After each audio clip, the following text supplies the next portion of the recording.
오늘 역대하 26번째입니다.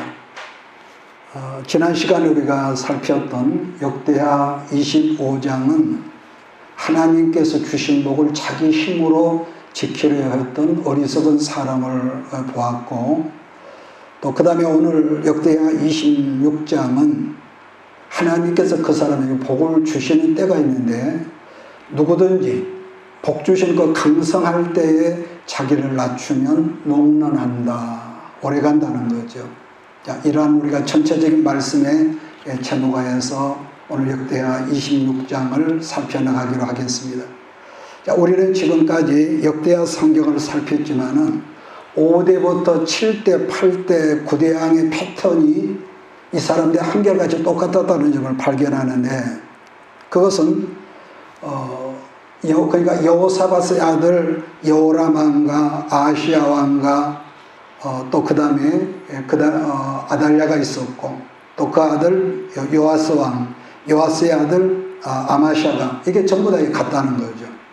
그러니까 이 사람들의 패턴이라는 게 뭐냐면은 아달랴만 빼고 처음 시작했을 때는 좀 잘 나갔거든요. 그런데 중간쯤 넘어서 나가다가 나중에는 이 모든 그 사람들이 모래성처럼 무너지더라는 이 공통성이 있습니다. 다르게 표현하면은 시작할 때는 하나님 말씀 붙들고 나가다가 어느 정도 가면은 뭐가 나오냐, 약속에 난 듯이 자기 생각, 자기 멋대로 행하다가 멸망하는 길로 갔다는 것인데, 자, 그런 점에서 여러분이 패턴이라는 것이 예나 지금이나 참 무시할 수 없는 어떤 무섭다는 생각이 들어요. 예를 들면은 이런 경우가 있습니다. 요즘에는 이혼하는 커플들이 하도 많지만 알고 보면은요, 이혼도 영의 역사입니다. 그러니까 그 부모가 이혼을 하면은 그 자식들도 결혼 생활이 결코 아름답지 못하다, 이건 우리가 주변에서 본단 말이에요.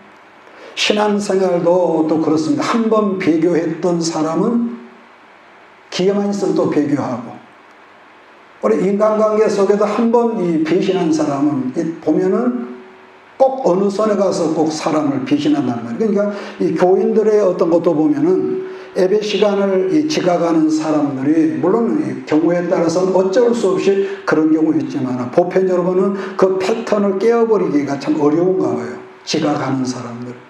왜냐하면은 하도 지각한다는 그런 어떤 말 때문에 그랬는지, 어떤 분이 교회 겉으로 이사를 왔었는데 여전히 예배 시간에는 지각을 또 하더라. 자, 그런 말을 제가 들어봤습니다. 자, 그렇다면은 이런 부정적인 패턴을 그야말로 깨버려야 하는데, 어떻게 하면 이걸 깨뜨릴 수가 있을까?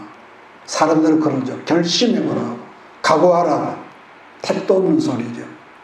여러분, 한 예로 예수님의 제자 베드로가 예수님이 잡히시기 직전에 했던 말인데, 예수님, 여기 있는 모든 사람이 다 주를 버릴지라도 나는 절대로 죽는 자리까지 나는 예수님 떠나지 않겠습니다, 그러거든요. 자, 그렇다면은 베드로의 그 말이 처음부터 가짜였을까? 아니요, 틀림없는 진짜였다고 저는 믿습니다. 자, 그런데도 그런 그 훌륭한 예수님께서 인정하시고 사랑하셨던 베드로의 그 말이 얼마 가지 않아 무너지더라는 거죠. 자, 그렇다면은 이런 부정적인 우리의 패턴을 깨는 어떤 그런 것이 없을까? 그랬을 때에 성경을 통해서 보면 있습니다. 그렇게 말할 수가 있죠. 어떻게 깨느냐? 어떻게 깨느냐? 이것은 우리의 그 신앙생활 속에서 늘 우리가 체험한 건데, 우리의 모든 범사 속에서 성령 하나님을 첫째로 인정해드리고 그분과 동행하는 삶을 우리가 살라는 거예요. 기분 좋을 때, 기분 나쁠 때, 좋은 일이 있을 때, 안 좋은 일이 있을 때. 물론 옛말에 작심삼일이라는 말도 있지만은, 여러분 그 어떤 탁월한 계획이나 꿈이나 결단을 한다고, 아니 흔한 말로 맹맹세를 여러분 해보세요. 어린 택도 없습니다. 왜냐? 사람은요, 누구나 상황 따라 환경 따라서 자기 마음이 자꾸 바뀌어져.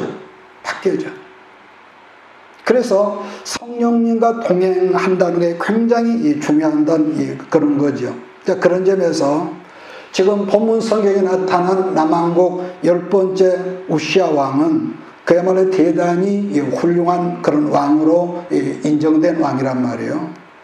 우시야 왕의 그 성경성에 나타나는 최대 업적은 모압 땅을 점령을 해서 엘롯이라는 성읍을 거기에 건축했다 했는데, 물론 지금 지역사 지리적으로는 어디인지 정확히 확실히 모르겠지만은, 그러나 거기가 굉장히 전략적으로 중요한 요충지였던 것 같아요. 이 우시야라는 이 왕은 나이가 16살 때 이 왕이 되어서 자그만치 52년 동안 남왕국을 통치했던 그런 왕으로 이제 말씀하고 있는데, 남왕국 유다에서 제일 오래 왕자에 있었던 왕은 므낫세 왕이었고, 그 다음이 우시야 왕입니다. 그러니까 므낫세는 악한 왕이라고 청평이 나 있죠. 반면에 우시야 왕은 52년 통치 중에서 아마 43년 정도는 선한 왕으로 이렇게 있었던 것 같아요. 반복하지만은 16살에 남왕국 유다 왕이 되어 52년 동안 왕이 되어 유다를 다스리다가 68세에 이 사람이 죽거든요. 자, 그랬던 왕인데 50대 후반에 접어들면서 하나님 말씀보다 자기를 나타내면서 엉망으로 살다가 비참하게 죽는 그런 인생을 우리가 오늘 본문에서 본단 말이에요. 그러니까 우리가 역대기에서 누차의 반복해서 말하지만은 여러분도 나도 우리는 언젠가는 때가 되면 분명한 것은요, 우리는 꼭 죽는다는 거죠.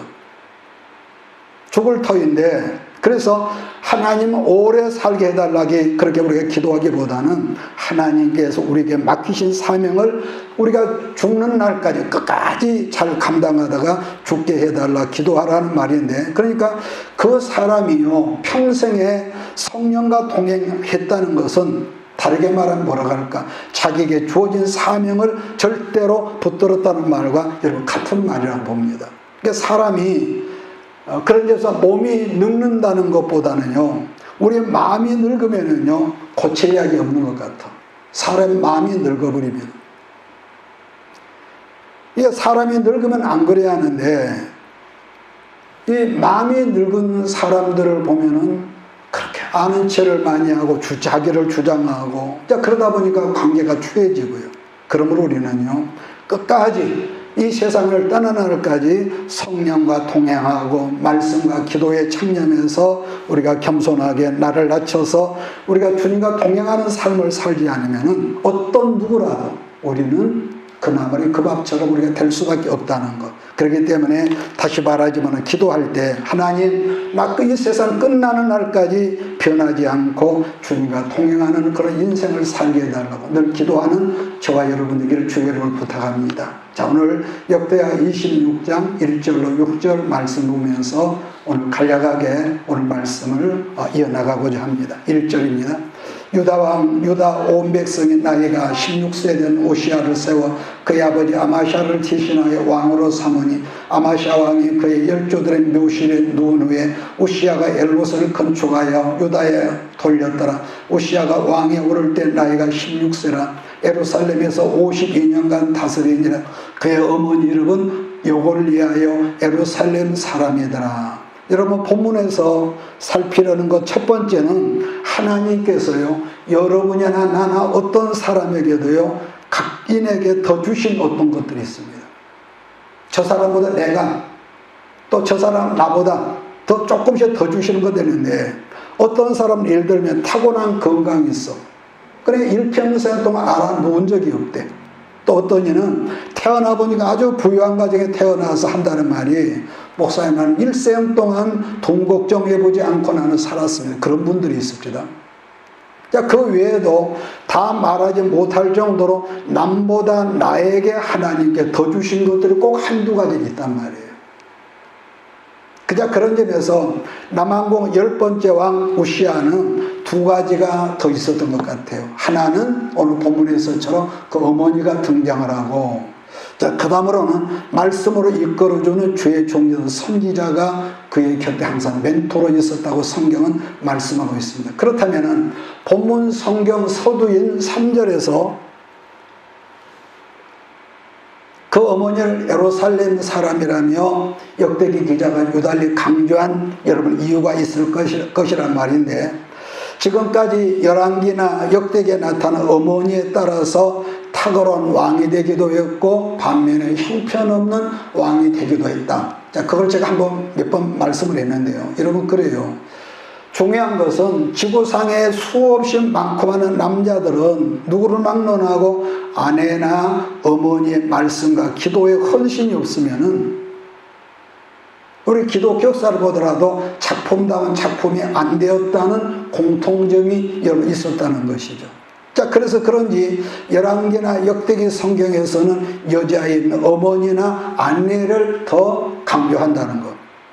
물론 이 경우는 신불신을 막론하고 아내나 어머니가 제 역할을 감당을 못하면은 남편이 아무리 학식이 탁월하고 어떤 물질적인 것이 넉넉할지라도 중요한 게 있습니다. 그 자녀들이 온전하게 자라지 못한다는 특징인데, 그만큼 뭡니까? 여자의 역할은 어느 시대를 막론하고 위대했다, 이렇게 말할 수가 있을 것입니다. 반면에 그 집안의 여자인 아내나 어머니가 좀 속된 말로 날라리였다면은 자녀들은 더 말할 그런 뭐가 없는 거죠. 자, 그래서 우리 기독교의 역사나, 아니 우리나라 130~140년의 우리 교회사를 우리나라 보면은 어느 때나 어머니들이 기도하면은 나라도 살아나고 교회도 살아났지만은 여성들 속에서 예배가 허물어지고 기도가 없고 사치하는 걸 좋아하면은요, 나라도 교회도 가정들도 점점점 올라가는 것을 우리는 이 역사 속에서 봤단 말이에요. 그러니까 이런 말을 여러분, 권위적인 남성들은 이 말을 인정하고 싶지 않겠지만은 이스라엘이나 우리나라의 영적인 면에서만큼은 우리가 중요한 건 뭐예요? 목의 중심이라는 거예요. 목의 중심. 자, 대단히 탁월한 왕이란 여호사밧이 몇 번 강조했지만은 아달랴라는 한 여자를 며느리로 들여옴으로 말미암아 남왕국을 15년 동안 완전히 망쳐가지고 다윗 왕가의 촛불이 꺼질 뻔했거든요. 자, 그러므로 계속 여러분 그 역대기에서 강조하는 것은 그 어머니가 어디 사람이며 누구냐, 누구 집 딸이냐, 이걸 이렇게 말하는 거예요. 자, 두 번째는 그 당시 활동하던 스가랴라는 선지자가 우시아의 멘토로 곁에 있어서 아주 좋은 영향력을 입혔다는 거죠. 자, 그런 점에서요, 여러분 뭐든지 내가 지금 누리고 있는 축복들을 당연한 것으로 여기지 말라는 것인데, 하나님께서 여러분에게 허락하신 모든 복들은요, 우리가 말씀 안에서 반드시 그것을 우리가 꼭 붙들고 누려야 할 이유가 있다는 것. 그래서 사실 축복이라는 찬스는요, 아무에게나 다 있는 것이 아니라는 걸 우리가 보는데, 한 예로 우리가 지난 시간에 봤던 요아스 왕은 여러분 죽을 수밖에 없는 아이였단 말이에요. 그랬는데 그의 고모와 고모부이자 제사장이었던 여호야다, 그 말씀을 공급하는 통로로 요아스 곁에 있었다는 것이, 그것이 보통 복이 아니었단 말이에요. 그런데 이 요아스가 자기 고모부인 제사장이 생존해 있을 때는 그 말씀에 이끌려서 백성들을 통치했고 하나님을 바로 썼는데, 말씀의 통치자가 말씀을 주는 멘토가 없어지니까 어떻게 합니까? 요아스에게서 그 복이 없어져 버리는 거죠. 자, 오늘 26장 4절 5절을 다시 봅니다. 우시아가 그의 아버지 아마시아의 모든 행위대로 여호와 보시기에 정직하게 행하며 하나님 묵시를 밝히 하는 스가랴가 사는 날에 하나님을 찾았고, 그가 여호와를 찾을 동안에는 하나님이 형통하게 하셨더라. 거기에 여호와를 찾을 동안에는 하나님이 형통하게 했다는 거기에 여러분 그 줄을 끄시기 바랍니다. 이와 똑같은 말씀이 역대하 24장 2절에 또 있는데, 제사장 여호야다가 세상에 사는 모든 날에 요아스가 여호와 보시기에 정직하게 행했으며, 26장 4절 하나님의 묵시를 밝히 하는 스가랴가 사는 날에 하나님을 여러분 찾았다는 거예요. 우리말 성경은 그냥 묵시를 밝히 하는 스가랴라고 번역이 됐지만은, 이것이 그리스어에는 하나님을 두려워하는 스가랴의 마음이라고 그렇게 되어 있어요. 여기서 두려워했다를 다르게 표현하면은 뭐라고 할까? 이 경외하는 마음, 경외심. 이 말을 또 다르게 설명한다면은 하나님을 언제나 내 삶과 의식하는 마음의 자세인데, 이걸 또 뭐라고 할까요? 다르게는 라틴어로 코람데오 막 이렇게 말하겠죠. 아마 이런 점은 예나 지금이나 여러분 똑같은 건데, 똑같은 한 분 하나님을 우리가 믿을지라도 하나님을 두려워하는 사람은 이게 있습니다. 언제나 사람 앞에 쫄지 않고 당당하다는 거. 그러나 반대로 늘 사람을 의식하면서, 저 사람이 나를 뭐라고 하지?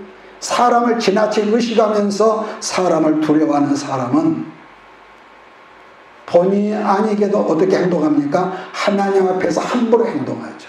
말하는 거라든가 행동하는 거라든가 뭐 거짓말이라든가 이건 뭐가 없이 그냥 하는 거예요.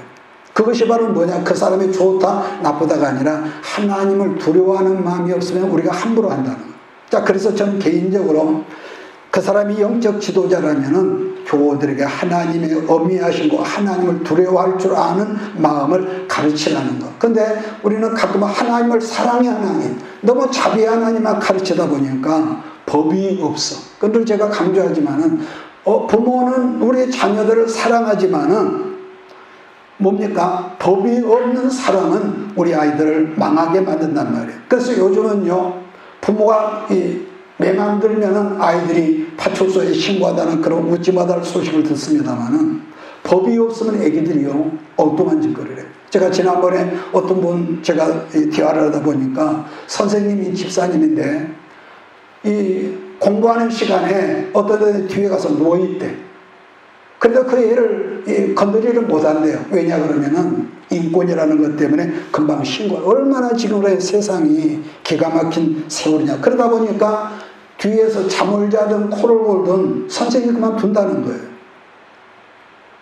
그래서 우리가 교회에서라도 우리가 교인들과 또 우리 믿음의 가정들에서도 우리 아이들을 두려워할 줄 아는 법이 뭔가. 엄마가 무조건 화난다고 때린 것이 아니라 왜 엄마가 나한테 회초를 드는 그 이유를 말해주고 거기에 합당하게 여러분 체벌을 하는 거. 이게 바로 사랑이고 이게 진짜 법이란 말이에요. 그러니까 법이 없는 사랑, 사랑이 없는 법, 이건 둘 다 문제가 있는데, 그래서 그러한 자세가 알고 보니까 경외심이란 말이에요. 우리 주변에서 가끔 비양하는 말로 예수를 믿어도 적당히 믿어라 이렇게 말하지만 솔직히 열어보세요.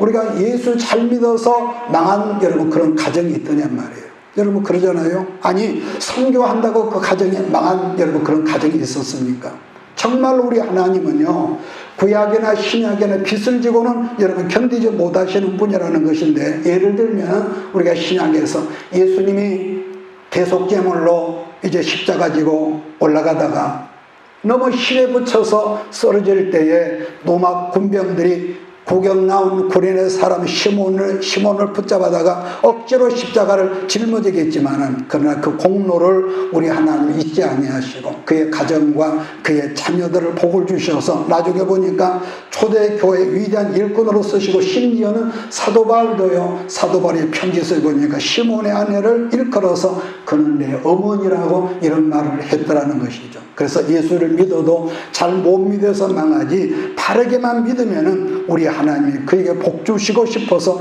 견디지 못한다는 말씀을 아멘할 수 있는 우리 모두가 되기를 바랍니다. 그러면 왜 그러냐 그러면은 하나님은 당신의 독생자 아들의 피를 주고 우리를 자녀 삼으셨기 때문에 그 사람이 여러분 아내가 잘 되는 것을 너무 기뻐하시는 그 하나님을 아멘할 수 있는 여러분 되기를 주의로 축복합니다. 그러니까 중요한 것은 또 뭐가 있습니까? 우리는 편식하지 말라는 거. 편식. 우리 가정에서도 엄마가 아이들을 그러니까 내가 엄마가 싫어하는 것은 애기들은 안 줘. 엄마가 좋아하는 건 애기들만 먹이고요. TV에서 한번 나오면 그걸만 먹이려고 그러고. 여러분 그건 아니죠.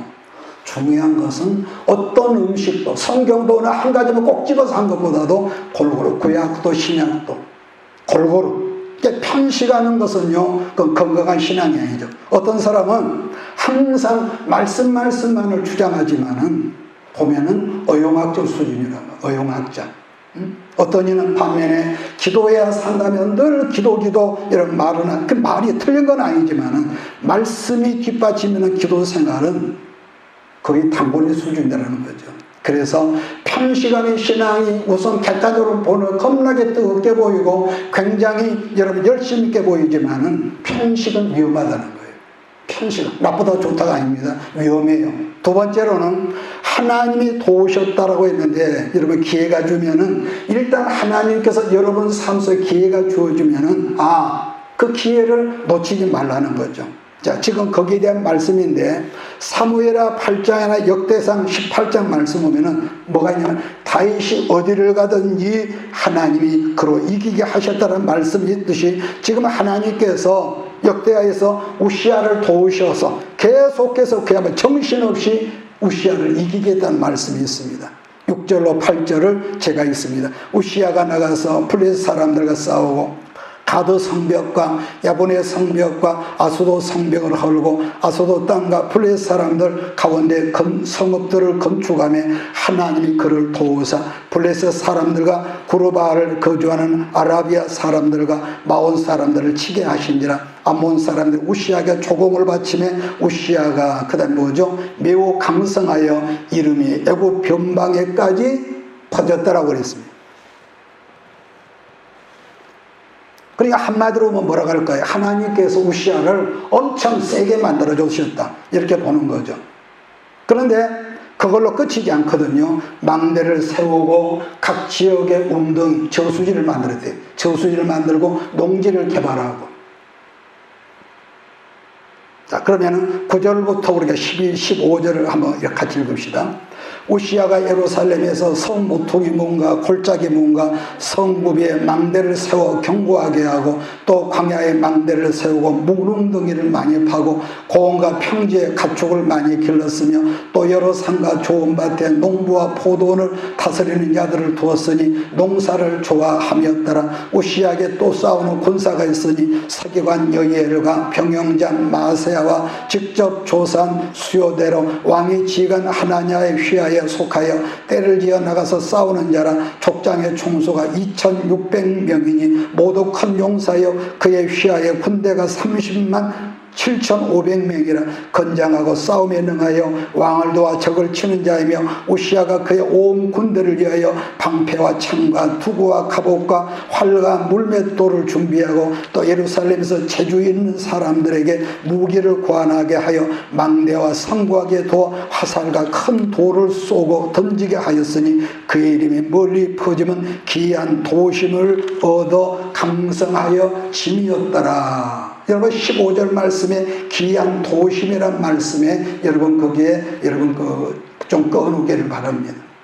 본문에서 기이하다는 이런 말의 뜻은요, 사람으로는 할 수 없고 하나님으로만 하신다는 여러분 그런 뜻을 가지고 있습니다. 반복하지만은 은밀하고 크고 기이한 일은 뭡니까? 다시 말해 기적적인 사건인데, 그건 하나님이 그 사람의 삶 속에 개입하실 때 나타나는 것. 예를 들면 다르게는 에레미야 33장 3절 말씀을, 너는 내게 부르짖으라 내가 내게 응답하겠고 내게 네가 알지 못하는 크고, 그 다음에 기억합니까? 은밀한 일을 내게 보이리라. 그렇기 때문에 세상 만사가 어떤 때라고 하는, 여러분 보면은요, 어떤 타이밍이 꼭 있는 것 같아요. 근데 우리는 지난 이 세월들을 돌아보면은 때가 아닌데도 내 능력으로 내 때를 만들려고 했다가 죽을 고생을 우리는 하지만은, 그러나 어느 순간에 하나님의 때, 카이로스의 그 때의 타이밍에 맞으면은요, 그야말로 승승장구하는 역사가 여러분의 삶 속에도 나타날 줄 나는 믿습니다. 이 경우는요, 뭐라고 할까? 여러분들 경영하는 사업장도, 또 이런 교회 부흥도, 가정도 마찬가지인 것 같아요. 왜냐하면은 반복하지만 기이하고 은밀한 주의 도우심의 찬스, 그 타이밍이 이상하게 나고 들어맞는 거예요. 그런 때가 꼭 있습니다. 그러니까 우시아가 그렇게 된 배경을 보면은 아까 처음에 3절에 어머니가 나왔는데, 어머니가 있었고, 둘째는 뭡니까? 하나님의 묵시를 밝히 하는 선지자 스가라라는 이 멘토가 있었다는 것인데, 우시아가 그래서 거기에서 만약에 끝나고 인생이 죽었다면은 정말로 그는 위대하고 탁월하고 복 있는 왕으로 여러분 여겨졌을 겁니다. 후대에. 그런 점에서 여러분도 나 역시도 사람에게 최고의 위기라고 하면, 위기가 뭐냐면은, 이건 여러분 신구약 성경의 공식이고 우리 교회에서 여러분 공식인데요, 내가 힘이 없을 때가 아니라 여러분들은 내가 어느 순간에 강성해져 있을 때가 분명히 올 겁니다. 아멘. 어느 때가 분명히 올 거란 말이에요. 그 힘이 없을 때 그런 역사가 있는 것이 아니라 어느 순간에 기이한 도심으로 말미암아 강성해져 있을 때가 있을 것인데, 반복하지만 내 삶의 모든 게 막막해지고 불통하고 있을 때는 힘이 없으면 사람은 다 자기를 낮추고, 여러분 그런단 말이에요. 그런데 그러던 사람에게 어느 순간에 형통의 바람이 불고 이름하여 축복의 생수가 터질 때가 있는데, 그때가 진짜 위험한 때라는 거예요. 이건 어떤 누가 그랬다가 아니라 성경이 이렇고 이 교회사가 그렇습니다. 그런 점에서 그리스도 예수 안에서 모든 영적인 사역자나 사업을 하는 사람이거나 내가 지금 좀 잘 나간다 그렇게 여겨질 때, 그때 정말로 여러분 조심하라는 거, 여러분과 이걸 잊지 말아야 합니다. 고린도전서 10장 12절 말씀을 기억할 거예요. 선줄로 생각하는 자는, 그 다음에 기억하십니까? 넘어질까 조심하라. 넘어질 일이 있다는 거. 넘어질, 사람들의 박수를 받고 아무데나 아무개나 복 받았어, 가는 데마다 칭찬하고. 여러분, 옛날 에덴 동산에서 100% 순수한 사람 누굽니까? 아담도 넘어졌거든요. 아담이 넘어졌습니다. 순수한 사람이. 뿐만 아니라 하나님께서 그를 볼 때에, 하나님께서 다른 성경상에 그런 말씀을 하신 적이 없는데, 다윗을 볼 때에 뭐라 첫 번째 말씀이 너를 보니 내 마음에 든다, 내 마음에 합하다. 그렇게 칭찬하시고 인정하셨던 다윗도요, 여러분 넘어지고 여러분 자빠졌지 않습니까? 그래서 사람이 한번 교만한 마음에 사로잡히면은요, 그때는 치료할 약이 없죠. 그래서 26장 주인공 우시아는 어떻게 합니까? 강성에 나갈 때에 그가 교만한 마음으로 엉뚱한 짓거리를 하는 거죠. 문둥병이라는 나병이 걸렸는데, 여러분 나병의 특징이라고 하는 것은요, 우리가 옛날에 영암의 그 음성 환자, 나병 환자 마을에 잠깐 우리가 1년 동안 살았는데, 이 보면은 피부가 썩는 거예요. 피부가 썩어서 그냥 문드러지지만은, 정말로 중요한 것은 뭐냐면, 그런데도 아무런 감각이, 통증을 느끼지 못하는 병이 문둥병이라는 거예요. 얼마나 무섭습니까?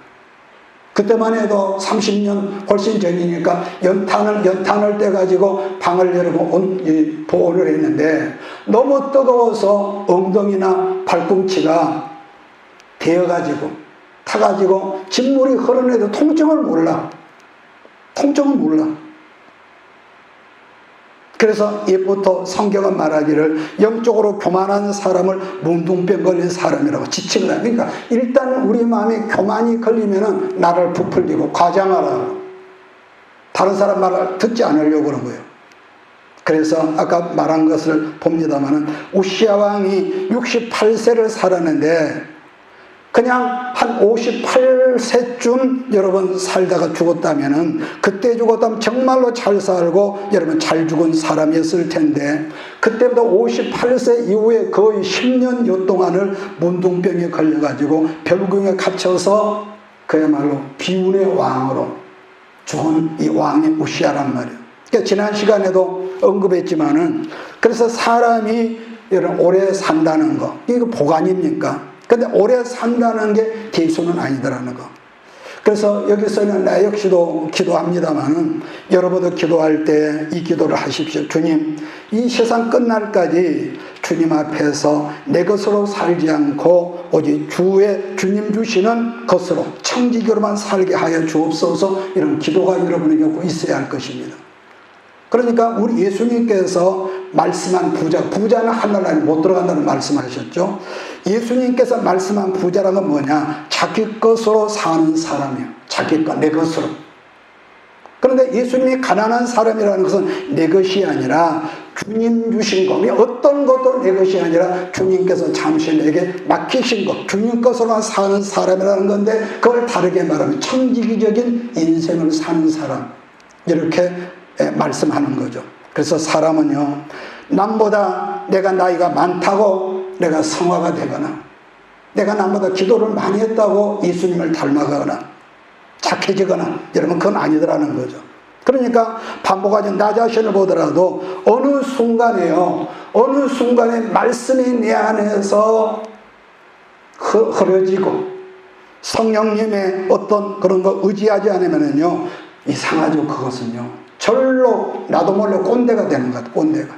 이런 경우는 부끄럽지만은 아마 영성을 추구하는 사람이라면 누구라도 인정하지 않을 수 없는 여러분 그런 경우일 겁니다. 여러분 일평생 목회의 삶을 살았다 갈지라도 이게 있습니다. 우리는 언제라도 하나님 성령을 의지하지 않으면은 나도 몰래 어느 순간 괴물이 되는 거예요. 이게 참 이상하거든요. 그러므로 여러분이 지금 하는 일이 잘 되어 갈수록, 나보다 능력이 많고 남보다 더 젊고 힘이 좋고 남보다 지식이 더 많다고 하면은 많을수록 나를 비우고 주 앞에 엎드리는 삶을 일생 지향하는 여러분 되길 주의를 축복합니다. 그러니까 남보다 뭔가 내가 많다고 하는 것은 바꿔 말하면 그만큼 사명이 많다는 것, 사명이 크다는 것. 맞습니까?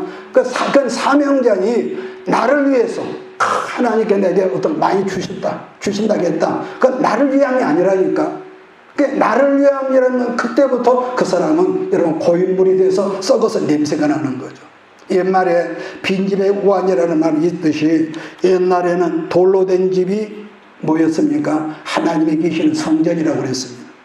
그런데 예수님 십자가 대속 사건 이후에 그부터는 여러분과 내 심령이 하나님이 거하신 뭐지요? 그때부터 하나님의 성전이라는 말이죠.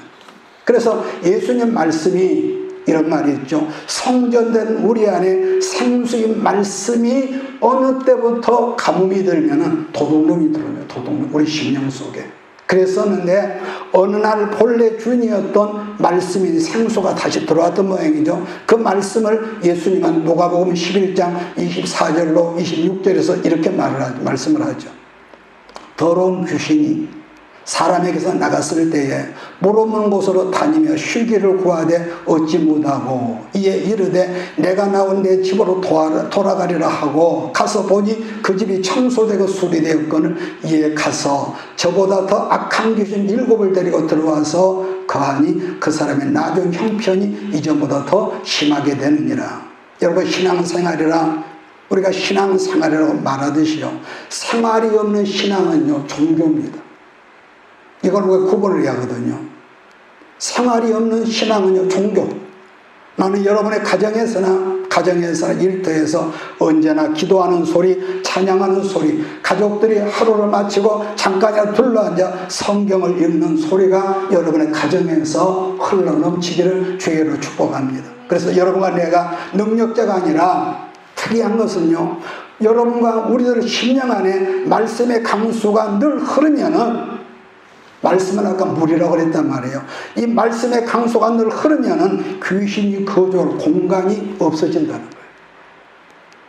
사실은 하나님께 승리를 주셨지만은 어떤 일에 사람이 승리를 하면은 이런가 봐요. 오늘 우시아보다 한껏 들떠가지고 이제는 어떤 일이라도 내가 못할 일이 없을 것처럼 아마 사람은 그렇게 느껴지나 봐요. 그게 정말로 무서운 어리석음인데요.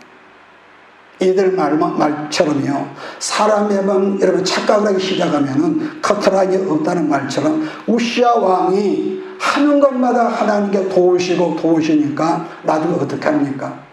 자기를 절제하지 못하고 옳은 건가 그런 건가 이걸 여러분 분별을 못하고 나중에 우시아 왕이 하나님의 성소에 들어가서 오직 제사장도 할 수 있는 분향을 했다는 말씀을 우리가 보았습니다.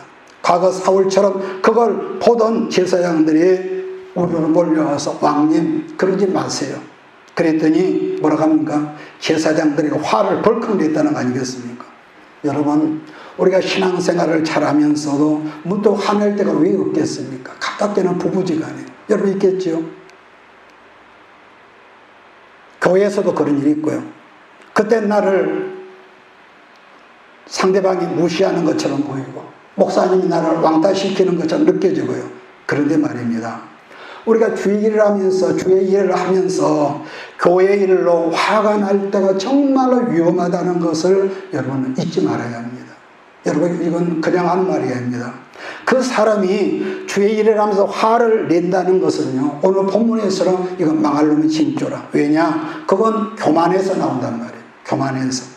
그러나 분노가 치밀어 오르는 그 자리에서 한 가지가 또 있습니다. 주 앞에 내가 꼬꾸러지면은 성경 말입니다. 내가 사는 길이 열린다는 거. 어느 날 하나님의 보내심을 받은 나단 선지자가 다윗 왕 앞에 왔습니다. 다윗 왕이 지난 1일 동안 범죄하고 시침이 딱 되고 이러고 있을 때에 다윗 왕을 면전해서 제사장이 책망을 하는데, 당신이 그 도둑이며 당신이 가늠한 자라고 꾸짖을 때 왕의 권위가 화를 펄컥 낸 것이 아니라 다윗이 어떻게 합니까? 그 앞에서, 제사장 앞에서 꼬꾸라져 엎드러졌을 때 하나님께서 그를 살리시고 그가 살았던 것 같이 화가 나는, 분노가 나는 그 찬스에 엎드릴 줄 아는 그런 지혜가 여러분과 우리 모두에게 여러분 나타나길 축복합니다. 자, 26장 16절을 제가 읽습니다. 그가 강성하여 짐에 그의 마음이 교만하여 악을 행하여 그의 하나님 여호와께 범죄하되 곧 여호와의 성전에 들어가서 향단에 분향하려 한지라. 여러분 아셨습니까? 여러분도 이렇게 만나도 하나님 앞에 교만해지면은요, 필경은 망하는 역사가 일어난다. 할렐루야. 우리는 좋은 것만, 복 받는 것만 여러분 그걸 들어가지 말고 어떻게 살면은 내가 받은 바 복을 가지고 농론할 수 있을 것인가? 어떻게 하면 받은 바 복을 내가 정말 그릇이 점점 커져서 내 일생을 사는 날 동안에 하나님 기뻐하시며 선교적인 내가 일을 할 것인가? 그러나 교만하면은 망하는 역사가 있다는 것. 차라리 오늘 본문을 보면서 느낀 것은요, 강성하지를 말든지 아니면은 하나님께 복을 받지 말았으면은 우시아가 얼마나 좋았겠습니까? 농사를 사랑할 정도로 그 순수한 마음이 있었단 말이에요, 우시아가. 여러분, 언제 어느 때나 하나님께서 부어주신 복이요, 복 자체가 여러분 잘못된 게 아니라 복을 받는 여러분이라는 그런 나라는 그릇이 작으면은 별 수 없이 이렇게 이들만 뻘짓을 한다는, 뻘짓을 해. 얼마나 불쌍합니까? 17절 23절을 같이 읽으면서 오늘 말씀을 정리하도록 하겠습니다. 같이 읽습니다.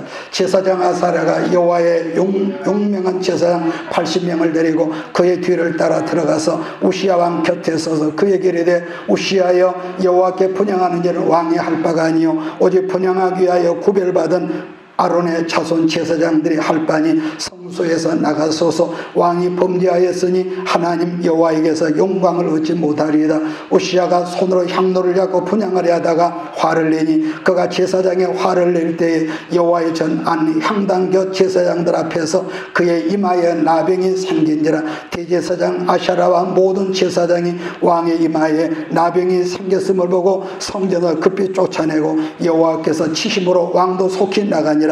우시아 왕이 죽는 날까지 나병한 자가 되었고 나병한 자가 되며 여호와의 전에서 끊어져 별궁에 살았으므로 그의 아들 요담이 왕궁을 관리하며 백성을 다스렸더라. 우시아의 남은 시종의 행적은 아모스의 아들 선지자 이사야가 기록하였더라. 우시아가 그의 조상들과 함께 누우며 그는 나병한 자라여 왕들의 묘실에 접한 땅 곧 그의 조상들의 곁에 장사하니라. 그의 아들 요담이 대신하여 왕이 되니라. 얼마나 비극적인 스토리를 우리가 봤습니다.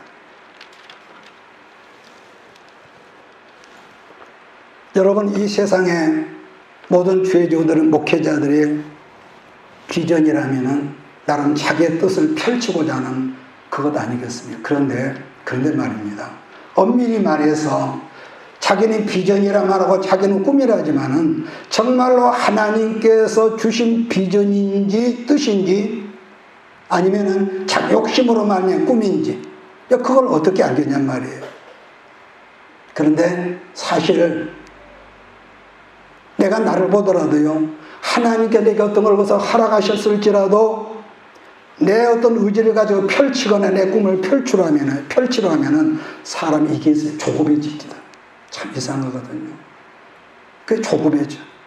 그러므로요, 큰 일, 큰 사명 하겠다고 여러분 그렇게 날뛰지 말고 우리가 할 수 있는 건 최소한도로 묵묵히 예배드리고 말씀 앞에서 기도하다 보면 어느 순간에 엘리야가 갈멜산에 보았던 사람의 손바닥만한 여러분 구름이 여러분과 우리 모두 앞에 떠오르는 역사가 어느 날 쨍하고 나타날 줄을 나는 믿습니다. 그래서 자, 마지막으로 육신의 장애자가 있거든요. 이 뜻이 우리가 말씀 안에서 살아가지만은 우리 신앙생활에 꼭 장애가 있을 수 있거든요. 그게 장애라가 뭡니까? 자기 뜻으로 움직일 수 없다는 말인데, 어떤 사람은 이런 게 있어요. 건강에 다른 거 다 괜찮은데 건강에 장애가 있고, 어떤 사람은 뭐 지식도 좋고 영성도 좋고 다 좋은데, 건강도 좋은데 물질 문제 장애, 또 어떤 사람 가족 간의 어떤 트러블로의 가족 장애가 있어요. 그러니까 힘을 쓰고 이해를 쓰지만은 여러분 뭡니까? 장애가 있는 사람은 내 능력으로 극복할 수 있는 게 아니기 때문에 묵묵히 하나님 앞에 전능하신 하나님 앞에 예배드리고 기도하다 기다리다 보면은 달리다 보면 역사가 여러분 앞에 어느 순간 일어날 줄 나는 믿습니다. 그래서 여러분 한 가지만 더 말할까요? 어느 시대나 종자로 사용할 씨는요 많지는 않죠. 그러나 하나님께 쓰시는 종자는, 첫째는 여러분 순수해야 하기 때문에 그런 것 같아. 뭐가 있냐면은 하나님께 규모를 굉장히 축소시키고 또 이 약하실 때가 있는데, 왜냐하면은 그런 것 같아요. 제대로 된 모델인 그 틀 하나를 만드시려는 의도가 아닐까. 그런 점에서 어느 시대나 즉 하나님의 종자는요 순수하게 만들어지는 것이 하나님의 목적이었던 것 같습니다. 자, 그런데 오늘날은 그런 것 같아요. 종자 씨는 뭐 성경이니까 이건 언제나 준비되는데, 우리 시대에 정말로 중요한 것은 마태복음 13장에 씨 뿌리는 그 비유가 예수님 말씀이 있는 것처럼요 뭐가 있느냐, 이 시대는 씨도 중요하지만은 씨보다도 정말로 중요한 게 뭐냐면요 밭입니다. 길가 같은 밭, 돌밭, 가시떨기밭, 이걸 뽑아내야만이 정말로 씨가 뿌려지면은 옥토가 뿌려지면은 30배 기본입니다. 60배, 100배의 열매를 거두기 때문에 오늘날은 교회에 오래 다니고 높은 직분 받고, 이걸 어떻게 보면은 사람들이 여러분 흠모하고 그러지만은 정말 우리가 중요한 것은, 말씀은 여러분 거기가 거기지. 그런데 중요한 것은 내 지금 밭이, 심령의 밭이 나는 과연 돌밭인가, 길가 같은 밭인가, 가시떨기 밭인가. 우리가 늘 자기를 우리가 말씀하지 상고하면서 일을 하면서도 그렇게 해서 물가에 심겨온 나무와 같이 이 7월 한 달을 건실하게 남은 시간을 맞이하기를 주의 이름으로 축복합니다. 기도합시다. 내가 너와 항상 함께 하리라. 내가 너를 지키리라. 실망치 말고 나를 보아라. 나는 너의 하나님이라.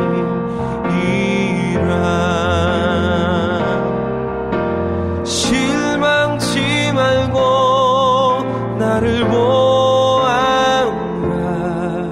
나는 너의 하나님이라.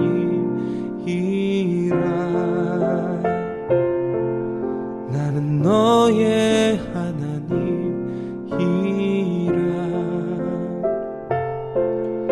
나는 너의 하나님.